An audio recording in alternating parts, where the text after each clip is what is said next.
ఇలా మంచిగా మన చేయితో మనం మిక్స్ చేసేసుకోవాలండి. కొంతమంది ఏంటి గ్లౌజెస్ వేసుకొని చేస్తారు, అప్పుడు మసాలా సరిగా పట్టుకోదనమాట. మనం చేయితో చేస్తే ప్రతి ముక్కకి మంచిగా పట్టుకుంటుంది. 2 hours లేకపోతే ఓవర్ నైట్ పెట్టుకుంటే కూడా ఇంకా జ్యూసీగా ఉంటుంది. లేదు మీరు ఎప్పుడైనా మీల్ ప్రెప్స్ గా దీన్ని జస్ట్ బటర్ లో ఒకవేళ ఆయిల్ లో డీప్ ఫ్రై చేసుకోము అనుకుంటే మనం బటర్ లో సాటే చేసుకోవడానికి కూడా ఇలా మనం చేసేసుకొని మీల్ ప్రెప్స్ బాక్స్ లో పెట్టేసుకుంటే మనం ఆల్మోస్ట్ ఫ్రిడ్జ్ లో అయితే 3 days, ఫ్రీజర్ లో అయితే మనం ఒక 10 days వరకు పెట్టుకోవచ్చు. బట్ అవన్నీ ఫ్రీజర్ గోల మనకి ఎందుకులేండి. ఇప్పుడు వేడిగా చికెన్ 65 చేసుకోవడానికి నేను మంచిగా మిక్స్ చేసేసుకుంటున్నాను. మిక్స్ చేసుకున్న తర్వాత మా వేడి నూనె వెయిటింగ్ హాహా స్మెల్ వస్తుంది కదా.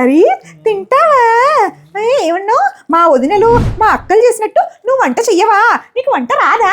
ఒక్క ముక్క నీకు పెట్టను, ముక్క మీదట్టు నీకు పెడితే అర్థమవుతుందా? మొత్తం నేనే పెద్ద ప్లేట్లో వేసుకొని మంచిగా అన్నం పప్పుతో పాటు చికెన్ 65 పెట్టుకొని తింటానుగా. అందుకే ఒక మాట అనేటప్పుడు లేడీస్ ని ఆలోచించి ఆచితూచి మాట్లాడాలి. లేడీస్ ని ఇష్టం వచ్చినట్టు అన్నారంటే మీకే మళ్ళీ బొక్కబడుద్ది. పోవాయ్